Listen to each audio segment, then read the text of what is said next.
fans! I'm Pat Mayo. Let's get you updated on what's happening in the NFL from Thursday Night Football, Thursday practice, and what you can expect heading into the weekend. Obviously, Friday is the big injury day, so I'll have a completely new newsletter and update and brand new show coming out on Saturday once we have all that information for T. Higgins and Monday Night Football. Saturday is the key day for all of those teams, so I don't want to update too many rankings on a Friday, just have to change everything back once we hear other reports when, oh yeah, that guy didn't really have a hamstring injury, he just wanted to take the day off, and he's back at practice, practicing in full, and everything's okay. But here's what you need to watch. Let's go back to Thursday Night Football. The Jets absolutely stomped the Patriots. I guess this is what happens when your offensive line is decimated and you have a bad quarterback to begin with. So KJ Osborne unders continue to print money. He ran 27 routes in this game, 0 targets. It hasn't even been close the first 3 weeks. So if you paired up the KJ Osborne under with that Aaron Rodgers free pick at Underdog,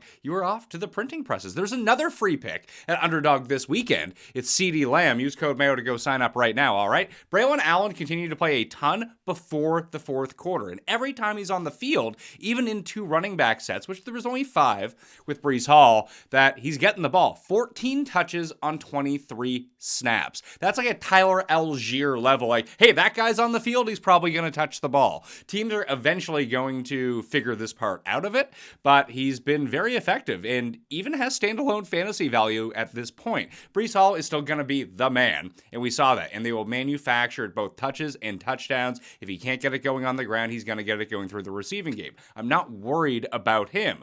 But Allen himself might be a low-end flex right now in the right matchups. In games where the spread is probably 4 or under, 2.5, 3 in that range, and the game is going to be more competitive or back and forth, or the Jets are losing in a game or underdogs, more Breece Hall in those spots. But in games where they do have the luxury to either be throwing a lot or coming back in the game, Braylon Allen's going to be on the field. So go pick him up if he is still available in your league.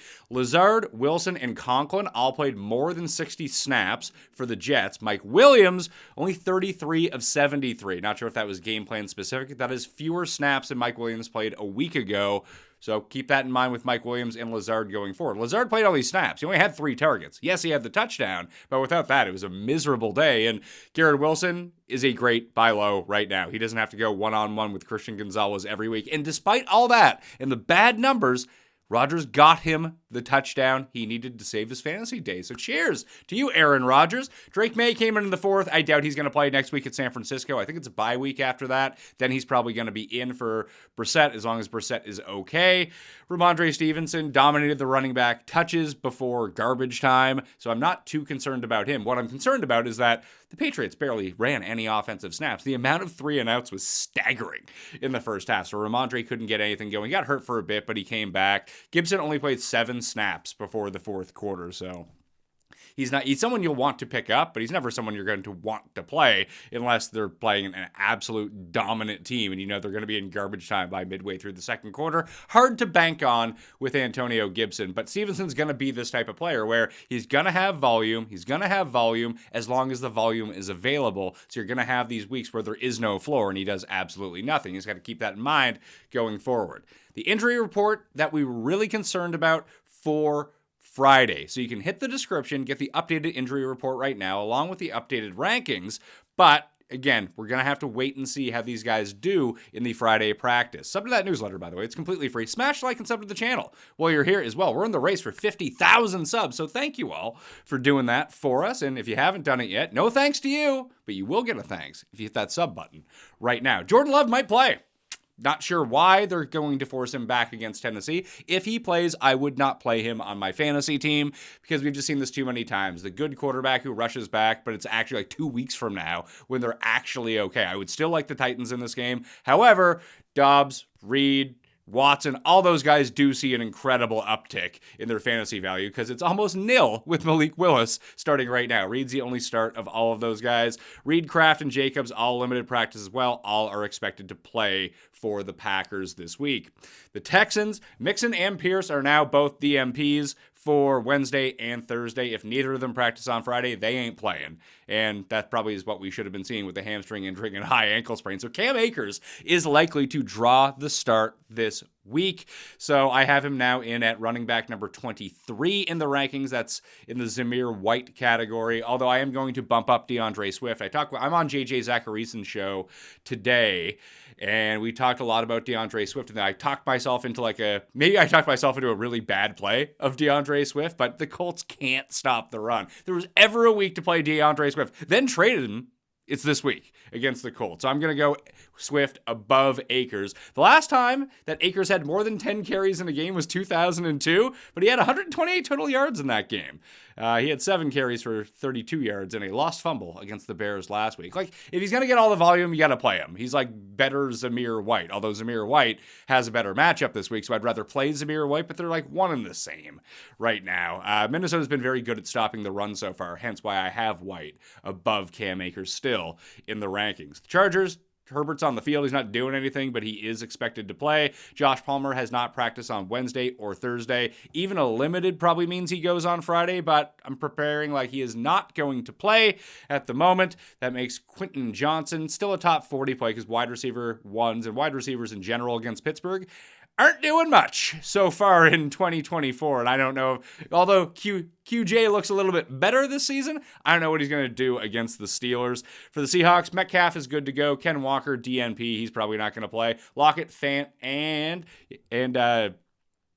Brown are all limited practice. They're probably going to end up going. They have 14 players who are listed at questionable right now, but Metcalf being the big one, and he's good to go. Walker not practicing, not going to play, more than likely. Probably good for the oblique. He missed 2 weeks with it last year. He'll miss 2 weeks with it this year, and then he'll come back and be fine without that potential of re-aggravation. Charbonnet is a fringy top 10 running back for the week. For the Dolphins, the running backs are all limited in practice. No idea if they're playing or not. I've kept them out of the rankings. That would be Mostert and Jeff Wilson Jr. Right now, we're looking at Devin Achane and Jalen Wright as the 1 and 2 in Seattle this week for the Dolphins. This is a big one. And I probably should have led with this, but hey, I got to get you watching deeper into the show, right? George Kittle, all of a sudden not practicing with a hamstring injury. So that means no Debo, no Christian McCaffrey, and maybe no George Kittle at the moment. Now, maybe this is the guy I was talking about. Is it a hamstring injury, or is it like he needed a day off and he's going to be fine? So Friday is going to tell the story, and this is the late game. He was my number 1 tight end for the week. And who's going to take the spot? Eric Sobert or Jake Tongs, his backups? No, you don't want to pick those guys up. So if you're waiting for George Kittle in fantasy, it is the late game. If you're not going to know if it's a game time decision, that's after the 1 o'clock lock. You're not going to know for your fantasy team. So here's some guys you can pick up who are owned in fewer than 30% of leagues and play at the 4 p.m. slate or after. Colby Parkinson is probably the best one. After that is Jonnu Smith. Parkinson's 30%. Jonnu Smith is 8%. Noah Fant is 28%. Then Monday night, Zach Ertz is playing at 14% ownership. Those could be your backup plans at tight end. I would wait as long as I could for Kittle, even with